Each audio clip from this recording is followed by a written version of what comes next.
আবু দাউদ শরীফের হাদিস, তিরমিজি শরীফের হাদিস, নাসাই শরীফের হাদিস, সিয়াসিত্তার ৬টা কিতাবের ৩টা কিতাবের হাদিস।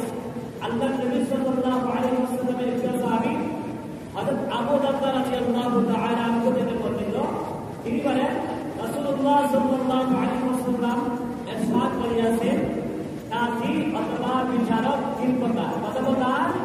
৩ প্রকার। কাজী অথবা বিচারক যে বিচার করেন, ওই বিচারক ৩ প্রকার। ১ প্রকার জান্নাতে যাবে আর ২ প্রকার জাহান্নামে যাবে। বলেন নাউযুবিল্লাহ। কয় প্রকার বিচারক? ৩ প্রকার। কয় প্রকার? ৩ প্রকার। জান্নাতে যাবে ১ প্রকার আর ২ প্রকার জাহান্নামে যাবে। তাহলে কোন প্রকার জান্নাতে যাবে আর কোন ২ প্রকার জাহান্নামে যাবে, এইগুলো যদি আমরা না জানি, না মানি, তাহলে আপনার আমার জাহান্নামও হয়তো যেতে হবে, লাগতে পারে। আল্লাহ তাআলা আমাদের সবাইকে আমার করুন, আমিন। যে প্রকার জান্নাতে যাবে সেই প্রকার হলো যে ব্যক্তি সত্য জেনেছে।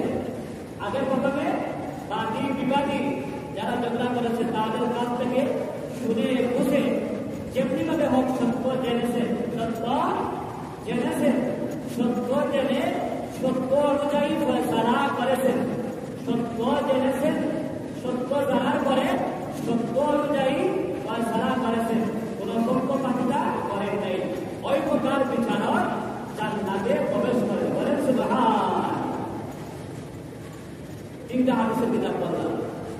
এদিকে আরো একটা বড় হাদিসের কিতাব, বিশুদ্ধ কিতাব বুখারী শরীফ।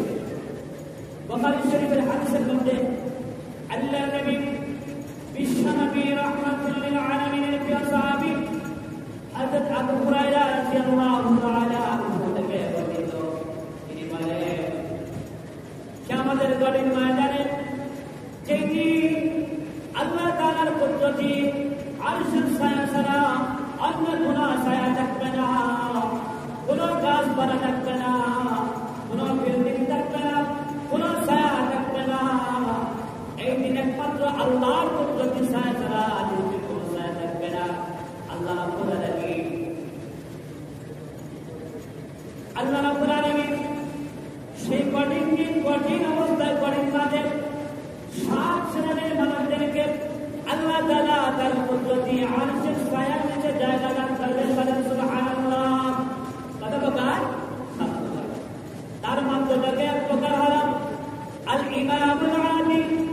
যে ব্যক্তি দুনিয়াতে ন্যায় বিচারক হবে, কাজী হবে, ন্যায় বিচার করবে, দুনিয়াতে সত্য করে থাকবে, সত্য বিচার করবে, ওই আল্লাহর প্রিয় বান্দাকে আল্লাহ তাআলা আল্লাহর কুদরতি আরশের ছায়ার নিচে জায়গা দান করবেন। সুবহানাল্লাহ। আল্লাহ রাব্বুল আলামিন বলবেন, হে আমার বান্দা, আমি হলাম সব থেকে ন্যায় বিচারক, আমি কারো উপরে জুলুম করি না। আমার গুণ যা অর্জন করেছেন আমি আল্লাহ আমার বান্দাকে আমার কুদরতি আরশের ছায়ার নিচে জায়গা দিলাম। শুধু তাই না, আমার বান্দাকে আমি আল্লাহ তাআলা কোন দুটি ক্ষমা করে জান্নাতের ফয়সালা করে দিলাম। সুবহানাল্লাহ। ওই ব্যক্তি জান্নাতি হবে কিয়ামতের দিন। 1 নম্বর, আল্লাহর কুদরতি আরশের ছায়ার নিচে জায়গা পাবে, আল্লাহ তাআলা জান্নাতি বলে ঘোষণা করবেন। সুবহান।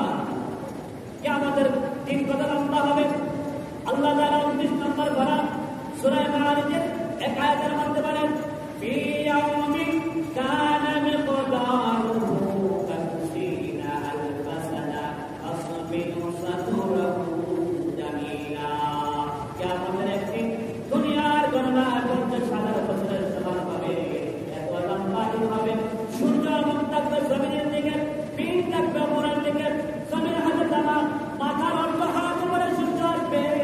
সেই দিন আল্লাহ তাআলা যাকে আল্লাহর কুদরতি আরশের ছায়ার নিচে জায়গা দান করবে, ওই ব্যক্তি শান্তিতে থাকবে, ওই ব্যক্তি জাহান্নাম থেকে মুক্তি পাবে, ওই ব্যক্তি আল্লাহর জান্নাতে প্রবেশ করবে। সুবহানাল্লাহ। 7 প্রকারের মধ্যে আরেকটি প্রকার হচ্ছে যে মসজিদের সাথে সম্পর্ক করেছে, মসজিদের সাথে সম্পর্ক রেখেছে, মসজিদের জরুরতগুলো পুরা করেছে, ওই ব্যক্তিকে আল্লাহ তাআলা আল্লাহর কুদরতি আরশের ছায়ার নিচে জায়গা দান করবে এবং জান্নাতের ফয়সালা করবে। সুবহান। যে ব্যক্তি নামাজ পড়েছে, সম্পর্ক রয়েছে মসজিদের জরুরত করা। আল্লাহ তাআলা আমাদেরকে মসজিদের সাথে সম্পর্ক করা, মসজিদের মধ্যে শ্রদ্ধা করা এবং মসজিদের জরুরত করা, দোয়া করা, তৌফিক দান করুন। সবাই বলে আমিন। 2 নম্বর হচ্ছে 3 প্রকারের মধ্যে যে 2 প্রকার জাহান্নামে যাবে। 2 নম্বর, যে ব্যক্তি সত্য জেনেছে, সত্য জেনেছে, সত্য কি করেছে? জেনেছে। সত্য জানার পরে সত্য অনুযায়ী ফয়সালা করে নাই।